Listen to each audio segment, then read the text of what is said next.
In this video, I'm going over a minimal Windows 10 installation. It's been a while since I've actually covered this topic, and I've covered it a little bit.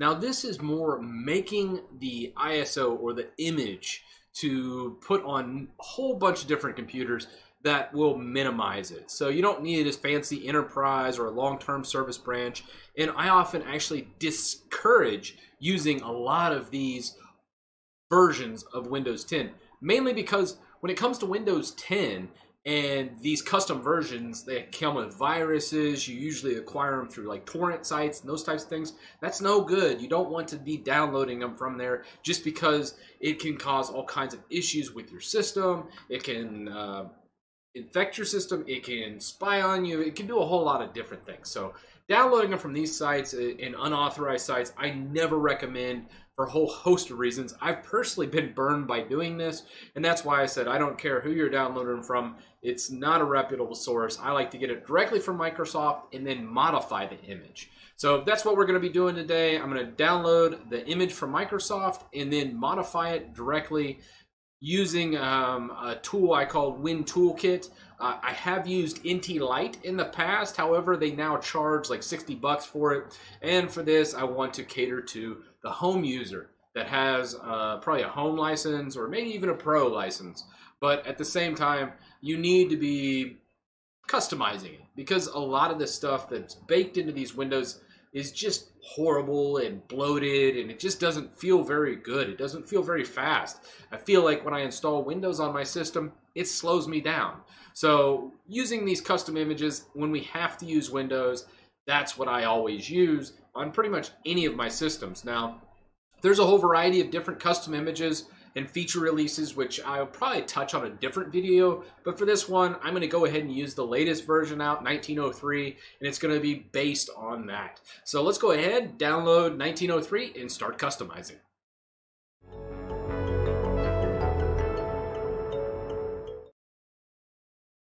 Okay, so for this video, I want to go ahead and download all the tools we need. We're going to be using 7-zip, the official Windows 10 ISO, and then something called WinToolkit, and I use Major Geeks to download it. So first, I'll go to 7zip.org, download. So we'll go ahead and extract the 64bit.exe. Also, all the links will be in the description below. So we'll extract this and install. That 7-zip is installed. Let's go ahead and download this. Now, if you were presented with this screen, just go ahead and download the Windows 10 installation, run it, and then select Download ISO or Download Installation Media, and then select ISO, not USB. That's a key thing. So we'll download that. I've actually already downloaded it and have it on my network drive, so we'll copy it over. And then we download and install WinToolkit. So we'll go ahead and click that and download it as well. So that's sitting in our downloads folder. It looks like 7-zip didn't quite install all the way. So if you run into this problem, just select the 7-zip FM, or you could right click and do it as well. So there's one way of selecting it. The other way is just to go 7-zip open archive. So either or, sometimes 7-zip has an issue associating file associations. I just wanted to show both methods right there. So with that, we'll go ahead and extract this file to our downloads as well. So we have the 7-zip, and now we need to go ahead and grab everything else. So I'm going to actually go ahead and delete all this. And then we're just going to pop open our network drive and pull up our images folder with our Windows 7 1903 as we want. So you can see I go ahead and do a lot of different custom images. Like 1709 is my most custom version where I've ripped out the most stuff. I haven't been able to replicate that kind of minimalism after 1709 because 1803 and past started really integrating a lot of things in the system where it would just break a whole host of things when you start ripping out like Edge and also Defender and some other integrated Microsoft services because they started packaging more and more in there. Probably the most hideous one that I absolutely despise is OneDrive, just because of how integrated in with actual File Explorer OneDrive is. In 1903 and 1809 are probably the worst offenders, and it just keeps getting worse. But we're going to take 1903 since it's the most recent, and that's what I wanted to show, as it'll be far more relevant to more people than just customizing an older version of Windows that are just kind of hard to get a hold of anymore. So we're going to copy this one and put it on there. Again, you can download this using the Windows download tool. Okay, with that in the directory, we can go ahead and extract this. So we're going to go ahead and say 7-zip, extract files to this version. What this does is it creates a folder and extracts the entire CD into here. We need to go ahead and modify one of the install files for really WinToolkit to optimize and create that minimal install. So we'll come into here, and in the sources directory, we're going to be modifying install.ESD. And if we look down here at the bottom, you see that. This one actually had .wim, which is really nice. That's actually what we want. But if you do download an ISO and it has install.ESD, then we do need to do some more stuff. Okay, so we have the Windows folder extracted, and we do have the install.wim. If you do have the ESD, you need to run a PowerShell command, which I'll put in the description, to extract the install.wim from the .esd file. You just have to select the correct version, and it can be a little cumbersome to do. However, the official version I just downloaded, all I did was select my language and say 64-bit, and it gave me the exact one I needed. So what we'll do is go ahead and proceed here. We'll open up Windows Toolkit, select the all-in-one integrator, and we're going to go ahead and browse for a WIM file. So we'll go into our downloads folder, select this, and sources, and we'll select install.wim. And then from here, we'll get all these different ones. I'm going to use Windows 10 Pro because that's usually what I run on all my systems. And we're going to go ahead and customize this one. So from this screen, we'll just say select. Okay, so here is the component remover. That took about a minute or so, a minute to 2 minutes to really populate everything. However, this is kind of neat how everything pops up. There's certain things you'll always have to do. One thing I'd recommend if this is first time customizing Windows 10, anything that is red, leave in, do not remove it. So I'm going to go ahead and walk through a typical customization I would do. I usually leave accessories and multimedia completely alone and leave it alone. Now for networking, most of this I go ahead and select and then hit the checkbox. So it'll check all these and then just kind of look at what you need. Now this does remove some stuff that you might need, especially in an enterprise environment. This is more tailored to the home user. Most people aren't going to use TFTP and offline files and remote assistance. Almost everybody uses TeamViewer anyway, so a lot of this stuff is just garbage and not needed. So we'll go ahead and leave all these completely off our system, as we simply don't need any of them. Now, IIS is kind of a funny thing. Now watch what happens when I select this. .NET Framework 3.15 will also be removed. This is needed for so many games and so much stuff, it's not worth removing this component. So we're going to select no, and we are not going to remove that. Mobile PC, obviously if it's a desktop, remove that. Printing, most people are going to just remove all this stuff anyways. If you have a printer and you want to use it, you can go ahead and leave this one going. Obviously on this machine, I don't think I'm going to need it at all. So on system, I like to check all this. There's one thing that it says to leave is the HTML engine. I'm going to go ahead and honor that. However, I'm going to leave the .NET 3.1 or 3.51 as well. But everything else here, Defender, Search, TIFF, User Assistance, all this stuff, I'm going to go ahead and rip out as well. That's a pretty excessive thing, so I'm not going to be able to search my system. I'm not going to be able to hit Windows and then start typing to search a program by removing Windows Search. However, that is very resource intensive, and for this video, I want a minimal Windows 10 that runs very fast on pretty much any hardware out there. It's just, you gotta really take care of a lot of this other stuff. Also, Internet Explorer is still needed for like old legacy sites. So in my day job, I work for a law firm, and a lot of courts and other things rely on Internet Explorer to file certain legal documents. So Internet Explorer is still used. I don't know why, but it is used on the internet. And by removing this, you might have some issues with it later on. But if that doesn't sound like you will, go ahead and remove it. Hyper-V, that's a virtualization. Obviously, if you're watching this and you want to minimize Windows 10, you don't need it. Windows troubleshooters, I go ahead and remove. And then unknown, let's go ahead and select this and just kind of go through all the stuff that comes in here. Now, I am not actually going to select all this just because there's certain things I don't want removed. So let's go ahead and take a look here. Now, certain things in here we might need, like group policy client tools, like this would be GPedit. Obviously, there's certain things I still like to use GPedit on, even though my computer's not connected to a machine. So I'm going to leave this on here and not remove it. And if you're unsure if it's in white, don't remove it unless you have a specific purpose of removing that package, because these are typically unknown to WinToolkit and can be issued. So one thing to note, a bunch of Hyper-V packages, which I probably can go ahead and remove these. So let's go ahead and do it for this tutorial because we're going to do an install at the end here. So let's highlight the first, go to the end, and then check them. So we just checked everything that said Hyper-V. We'll see if we get any errors or any issues with that. Then let's keep going down here. Print to PDF, Quick Assist, Microsoft Storage Service. I'm going to go ahead and remove that. There's more Hyper-V stuff here, so I'm going to go ahead and remove those as well. One core containers and stuff. I'm not going to mess with this as that can tie into a lot of system functions and problems can probably arise from removing it. Delete support folder.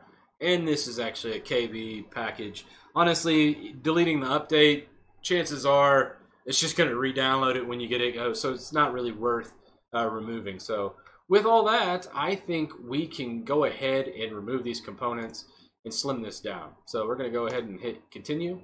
And we're removing about 147 packages out of the 572 listed. So this would be the equivalent of chopping about 1/4 of Windows 10 off, which is kind of nice. You know, that's a pretty sizable decrease, especially when it comes to like Windows Search and Windows Defender. These are extremely taxing programs that we're removing. Now, they do have their benefits. Search allows you to search your computer. Windows Defender protects you against viruses when you're online and you download shady stuff. So they do have their purposes, and if it sounds like you need them, by all means, use them. They aren't bad systems. It's just they are bloated, and I consider them to be a very resource-heavy system function. So I'm removing these system functions, and if I were to continue using this computer after installation, and I've removed like Windows Defender, I probably would install a different antivirus. People always ask, which paid antivirus do you like? I like WebRoot. If you're going to use a free antivirus, just use Windows Defender. A lot of the other free antiviruses have nag screens and other crap. It's just not worth it. So if you want a free antivirus and you want to do that, just stick with Windows Defender. It's not bad. It has a decent detection rate. It is not like it was 10 years ago when I would never recommend it. And I just want to throw that out there as far as antivirus goes. And as far as searchability, removing search, you could also use a program called Everything, which I think is a little less resource heavy, and it does a better job of searching. And on top of that, it doesn't send a lot of the search results back to Microsoft or default to Microsoft Edge, opening up when you search for something using it. So these are all really good things. I just wanted to kind of go ahead and showcase them because, most people would want to either remove them and replace them with something else or remove them altogether. There's minimalists out there like myself that literally just remove these completely because I wanted a bare system with about a singular or maybe even a 2 or 3 purpose system for Windows. A lot of times when I'm using Windows, it's for a very specific purpose. I never use it to browse the web. I never use it for any of that because I just don't find Windows to be very reliable or all that secure. So I'm going to go ahead and speed this process up probably about 1,000% and get to the end here because this is going to take looking about probably about 30 minutes, I imagine. There's also one more thing I wanted to point out here, looking at these packages at the end. Hello Face is face recognition for unlocking your PC. Windows recently released, hey, you don't need passwords anymore. We can just use your face. That's a great idea. And then also, if you do remove Windows Cortana completely, I've stripped this out and left search before. It breaks Windows search when you remove Cortana. Cortana and Windows search are pretty much integrated the same on this package once it finishes removing. I probably will go back and remove Hello Face and Windows Cortana, as well, as both those services are considered pretty extreme bloat in my situation, and I don't like either one of them, mainly because Cortana is almost like spyware in my opinion. And then Hello Face obviously is recording and using your webcam to record your face, which is also not a very good thing in my opinion. I don't want either one of those. I'm kind of old school in that I like to just type my password in, log in, and use my computer. Okay, so we finished with the entire component removal here, and we figured out there's a couple things. Now, this folder I'm actually leaving because you can actually keep modifying and removing and fine-tuning. Just remember, when you remove something, it's removed for good. So there's no re-adding something, go, oops. Just know that's not possible. However, I already kind of went through and said, hey, I want to go ahead and remove like Windows Defender, Windows Cortana, Windows Hello Face. And these things I just want to completely get rid of. So let's go ahead and remove 4 extra components after we did our initial removal. So we'll go ahead and remove these as well. Now, Windows Cortana is a big component, so this may take some time. But yeah, not too bad. Actually, that was only about a minute or two. And then the rest of these we'll go ahead and filter out. But please note, when removing system services like this, it will affect certain system functions. Like Cortana is vital to the screen that pops up, the welcome screen, the login screen, where it shows like, hey, this video is made in Venice, Italy, and all these things. It uses Cortana to filter and use that information. So it's going to break that when I remove it. So just know, when you remove big system services like Cortana, there's going to be some side effects, and that's just part of it. So right now we're down to, I think, about 400 packages here from the initial 660 or so. I forget how much it was, but a considerable downsize from our original. Actually, we're down to 351 packages. So this is actually a considerable downsize from what we had. Now, from here, I think we are pretty much done. We're going to go ahead and close out of our component remover. And you get this. So we're going to go ahead and hit save and rebuild. This goes ahead and saves all the changes to the WIM file, the install.wim file, and we'll be good. So let's go ahead and save and rebuild. And this was going to go ahead and save the image and rebuild it. It was roughly 4.8 gigs when we started this.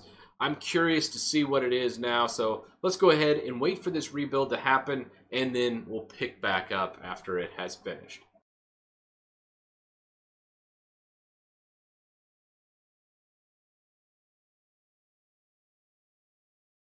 All right, so here we go. Now we're back. After the rebuild, it looks like it shaved off a good bit, not too much off the install file, but still enough, at least 100 or 200 megs. But that's not really what matters. What matters is all that crap we uninstalled isn't going to run when we start our Windows 10. So we have everything set here. There's a couple other things I like to do before creating the ISO, but you can just do component removal to have that stock setting, because this is pretty much a stock install at this point, just with a couple tweaks and some components removed. However, if you go to the intermediate tab, you can actually go ahead and make an unattended creator where it'll create accounts, which is really nice. And we're going to do auto login as administrator. So I like to create everything after doing it. I don't like doing that initial setup. That just kind of stinks as far as that goes. You can set an admin password as well right here. I'm not going to for this because as a default, I want to go ahead and just do it. Computer name, if you leave this blank, it's usually like win and then a whole bunch of like hexadecimal digits afterwards. hide wireless setup, network location. Let's see if we can't set that. No, we can't set that. Time zone. Some of this we need to actually do in the actual setup, but we're going to set up as much as we can in this one. I am Central Time US updates. We're going to go ahead and say don't download or install. Most times this gets overridden anyways. This is a registry setting that it's doing. So especially on Windows Home, it almost always ignores the registry setting, and you don't have any group policy to fall back on to, which kind of sucks, but hey, that's the world we live in with Microsoft. And let's go to users. Here you could actually create a user if you don't want to do the default as administrator, which you probably don't. I actually wouldn't recommend it. Username, I like to have caps. That just, something in me just says that's no good. So let's go ahead and do Titus as the username and then Chris Titus as the display name. Blank password, everything else is the same. We're going to come back here and then set this to Titus with a cap. And from here, we have pretty much everything that we can set here. In the editor, you can do even more stuff. If you're familiar with XML editing and an unattended file, you can also do that. All right, we're gonna hit save. We're gonna go on Autounattend.xml. Let's go ahead and save this to our downloads. So you need to place this on the DVD or USB root in order for it to work. So we'll create the CD or USB drive, probably USB drive for most folks out there. And then when it's creating or before it's burning, if it's a DVD, obviously, you need to drag this onto the root after importing the ISO. But on USBs, it's just going to be probably 90% of the audience, you just need to copy this auto-attended to the USB. And we'll go ahead and do that afterwards as well. Okay, to make the ISO file, we actually need to select the folder. And then from the folder, we select the ISO output. Just make sure. Before in the video, I actually selected downloads. That's why we got this giant ISO. So we're going to go ahead and overwrite that existing one that's like 14 something gigs. I thought something was up when that was the case. Much better. Projected to be 4.9 gigs, which the official version is actually 4.8. So there was probably a lot of uncompressing happening, and when it went to compress it back for the ISO, it just missed some of that compression. It's just not quite as tight as from Microsoft. And that's to be expected because it had to extract so many archives and then say, I want to rip this out, this out, this out, and it can't compress that archive back to be exactly the same. So that's why you see a little bit of a size increase on the actual installation media when using this tool. But now we actually have the ISO created. Let's go ahead and burn it. We're going to use Rufus for that. So let's go ahead and close out of this. We're going to open up our Rufus. And that's, you can go to rufus.ie. Link will be in the description. Let's select our ISO file here, the custom. And the custom file did actually end up coming in almost the same size as the original. So that's cool. All right, we're going to label this Win10. And then go ahead and hit start. Now, I do see FAT. We probably should switch this to NTFS. If you have issues, usually if the WIM file is bigger than 4 gigs, you need to switch it from FAT32 to NTFS. Some people miss that, especially as you add drivers and other things to it. The WIM file kind of bloats up and FAT32 can't deal with such a large WIM file. So I'm going to go ahead and switch this to NTFS. Okay, so whenever using NTF to boot, you got to remember you got to disable secure boot because it's not compatible with NTFS. So that's only if you have a really large install.wim file, especially the newer versions of Windows. It just has gotten so bloated that a lot of times you have to do this if you run into issues. You can go ahead and try FAT32. Just know if you run into issues, it's probably when burning the actual install.wim onto USB. A lot of times it deals with the WIM file being larger than 4 gigs. So we're going to go ahead and close here. I'm not running secure boot, so no problem. So we're going to go ahead and close this as well. Now, you think we're done, ready to install. Let's go ahead and get that auto unattended. We need to take that, take it over to our drive, which is this guy, and we're going to paste that right in there. So this is where you put it in the root, and from here we should be pretty good to go. So let's go ahead and restart this computer, see if we can actually install a fresh version of Windows 10 on this box. Now, this is pretty much my throwaway main PC for my studio. I use this for doing pretty much anything. So let's go ahead, and this is going to be bare metal. No virtual machine or anything here, no trickery. We're just going to boot directly from this on startup. So, okay, we're going to go ahead and select our boot menu, F11. And from here, we're just going to go the USB SanDisk. Oh, actually, that was legacy boot. Let's Control-Alt-Delete this. So we'll go ahead and restart. Since it's NTFS, it has to be UEFI. So we're going to go UEFI partition 1, see what we get. It looks like it liked that one. So setup is starting. This is where a lot of the auto-attended should take care of most of like account creation and those things that really slow us down when doing it. So let's see what happens. It didn't do the EULA, didn't do the product key. Let's just go ahead and say I don't have it. I'm going to select our version, hit next, and then let's just go ahead and wipe out this computer. And next. So it looks like with 1903, the auto-attendant did not work when I dragged that XML file back on the root. It normally does work when you do that. Just know, hey, I bet they'll work on it. Look for an update about 1903 unattended not working. I'm sure there's something we can do to go ahead and do that, but we'll go ahead and see what happens here. I still have hope for the auto account creation. That's the thing that really slows me down on these installs is after about 1803, a lot of times they want you to use a Microsoft account instead of a local account. So let's go ahead and restart here. It looks like we're installed already. That was a pretty darn quick install. I didn't even have to speed anything up. I think I was about a 4-minute install of Windows 10.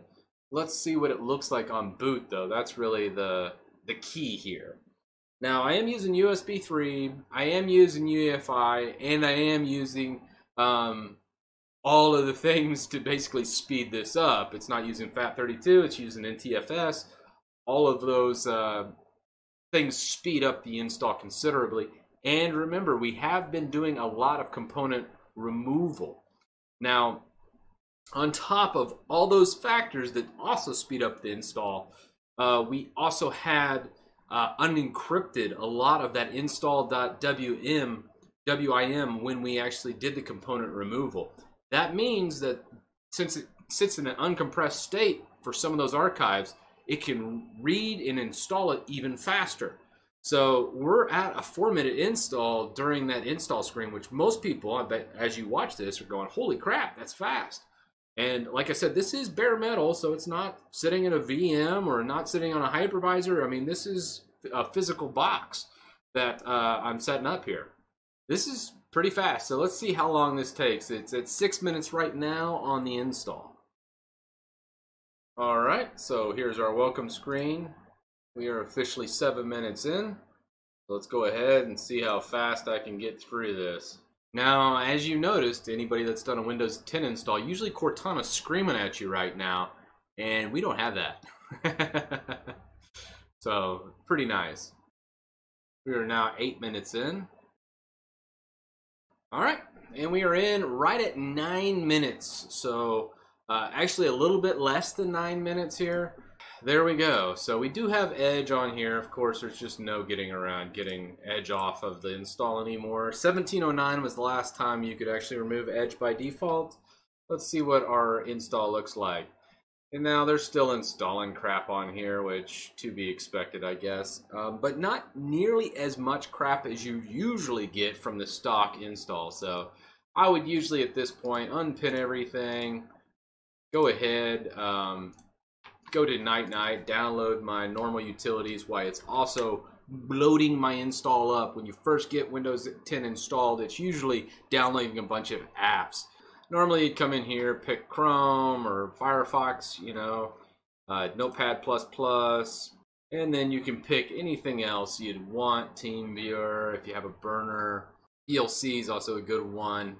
I'll go ahead and just pick a couple things just to install and have. But most of these, I think we can just leave off and do this. So here we go. Downloading and running this. And this will install our programs in the background. So you can see it kind of loaded some bloatware. We got Bubble Witch 3 Saga on here. Thanks, Microsoft. And stickies, Adobe Photoshop, Spotify, and that's about it. So we're going to go ahead and start uninstalling any of these that are on here. I just like to flip through, get rid of as much stuff as I can. There'll probably be other crap that goes ahead and pops up, but what we can do here now is go into the full debloat script. If you hadn't seen my debloat script, it's one of the very first videos I had on my channel that really blew up. So it's still good today. The maker of that on GitHub is still updating it almost on a weekly basis still. And it is a go-to. So it would go ahead and strip out some of this stuff. After doing the debloat script, I'll do O&O ShutUp. So I can actually show that real fast. Let's go ahead and launch Chrome. And we'll just put debloat Windows 10. And we'll go ahead and click the first article, which happens to be me right here. We'll go to the GitHub. And we'll go ahead and download the debloat script. So we'll go ahead and just do a sample run of this just so you guys can see it. And we're going to extract that to our downloads. So we've got that done. So let's go ahead and launch our PowerShell. And we're going to go ahead and change this. Let's go ahead and make our system unsecure by hitting never notify because I hate UAC, but if you are a person that likes to click a bunch of ads and browse the internet on Windows 10, don't do what I just did. And we'll go ahead and set our execution policy to unrestricted. Now, a lot of people give me crap for saying unrestricted, but you can easily come back and change this back to restricted, just from unrestricted. If you, after it runs, just hit set execution policy, so you restrict it, and it'll just go right back. So not a big deal at all. I don't know why so many people made a fuss about that. Actually, we need to downloads. From downloads, we'll go into the debloat, do a ls, and we're going to go ahead and run Windows 10 debloater ps1. And we're just going to go ahead and say yes to debloat now, yes to remove everything. This unpins all our stuff from our start menu, gives us that fresh install. It'll go through and clean up even more stuff. Now you're probably thinking, why wasn't this done on the component removal? The component removal is only a small portion of it. Microsoft's always on connection. It's always there. It's always snooping. It's always downloading and uploading. It's constantly bloating up your system. So you will run this. You'll need to re-download it and run it again, probably here in 6 months, to keep a clean system on Windows 10. But here is the sample debloat to really have a minimal install.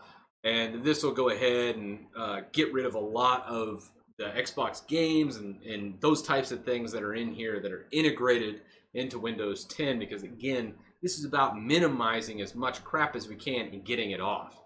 So you might get a couple errors here, and that is totally okay, not a big deal. So, all right, we'll go ahead and hit yes to this.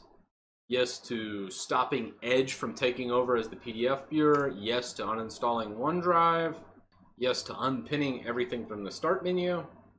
And yes to install 3.55 or 3.5. A lot of games and a lot of actual applications use 3.5. So pretty much every new system build, I install .NET 3.5 because so many things rely on it. We're not going to reboot the machine just yet. We still have some more stuff to do. So we've debloated it using the script. Let's go ahead and look at our settings real fast. I like to go to updates and then advanced options. And from here, we're going to go ahead and choose feature update and delay 1 year. Quality updates, I usually like to do 30 days. Delaying is nice because the update comes out, you don't immediately get it. It has time to work its through all those other people that didn't do these settings and screw up their computers, because most of the stuff doesn't have the quality assurance and messes up a lot of computers. Every business out there sets this. I don't know any system admin that doesn't delay updates. No system person out there installs updates right out of the gate, unless they're just completely crazy or stupid, or both. So here, I go ahead and just turn this off. And then privacy settings.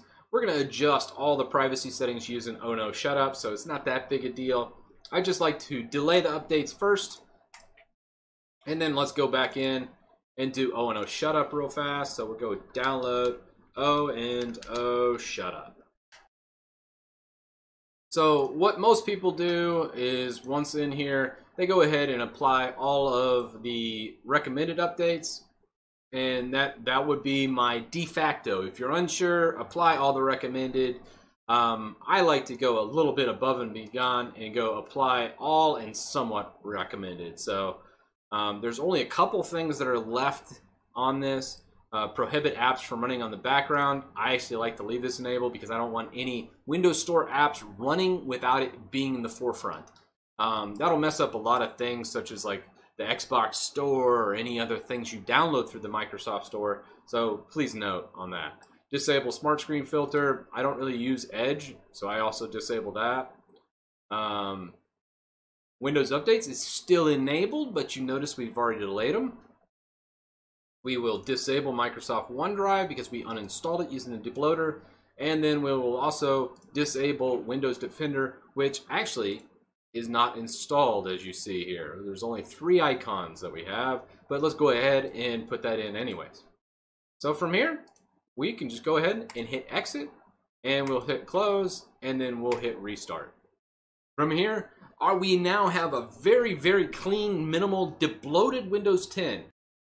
So we did a hard rebloat to really remove Windows Defender, all of the other applications that are built into Windows 10. We delayed our updates. This ensures that we don't have a bunch of feature updates happening all the time. We delayed our security updates, so we're not constantly getting bleeding edge updates. These bleeding edge updates a lot of times are really bad. They mess up your computer. You have all kinds of bugs and issues like that. So I like to delay 30 days on those. If you really want them sooner, you can set this to probably 7 days or even 5 days, probably as the lowest I'd go.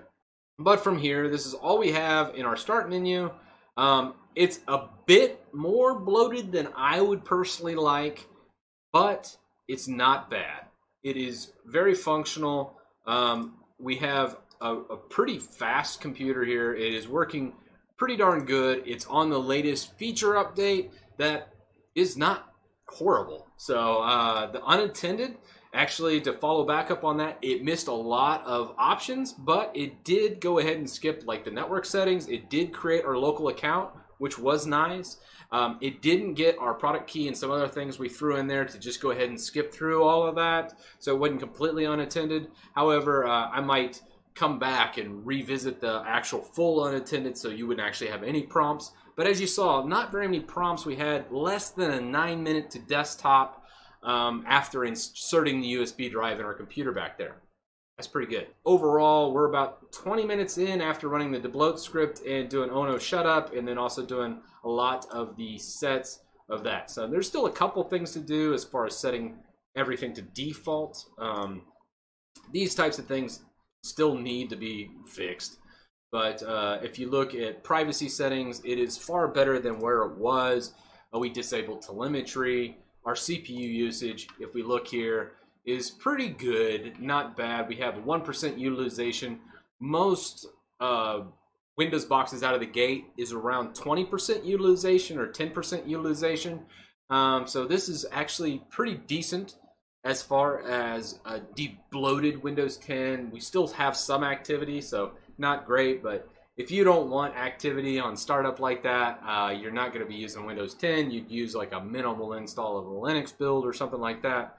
However, this is light years better than probably 99% of the Windows users out there. I can't tell you how many people don't debloat it, don't bother delaying updates, don't bother with the privacy settings, letting telemetry run wild, letting Microsoft choose everything from the antivirus to everything. And this could just turn into a 30-minute rant, which I've already done probably 5 different times on this channel about Windows 10. But this is about minimal Windows 10. And we have achieved it. We have done pretty much the impossible and made Windows 10 somewhat efficient, somewhat not a resource hog. So there you have it. That is the full customization of Windows 10. I really dig this custom version just because I'm able to strip out a lot of stuff. Now in 1903, there's still some stuff that gets left in there, which I'm not a fan of. Back in 1709, which is about 2 years prior, I could really customize Windows 10. And if you've seen some old videos where it didn't have anything like Edge, Defender, a lot of the other stuff, I was actually able to rip out more from the older versions of Windows 10 because it wasn't as integrated. But as time has gone on, Windows 10 has kind of gotten worse and into more of an integrated, bloated mess that we're able to customize less and less, and why I recommend Linux and why I think that's where the future of desktop computing is. I think Windows will be considerably less as time goes on, but time will tell on that. I know Linux has seen a lot of growth this past year, and that's mainly due to its gaming section really catching up with Valve releasing Steam Play last year, and then expanding on it just recently. I'm about to make a video over this, then releasing a new compiler that actually outperforms Windows in a lot of gaming. So that's where the future of the actual desktop lies, and those that are stuck on Windows and just kind of sit there saying, oh, you can't use anything else, are the ones that are going to be lost and left in the past. But with all that said, let me know your thoughts down in the comments section below. How'd I do on this? Was there anything I missed during the customization? I know NT Lite had a little more features, is a little more user-friendly. However, it does cost a lot of money to fully use it. So that's why I didn't use it for this video and why I chose Win Toolkit, because it's accessible to everyone. But other than that, a big shout out to my patrons. Without you, I couldn't make videos like this one, and I'll see you in the next one.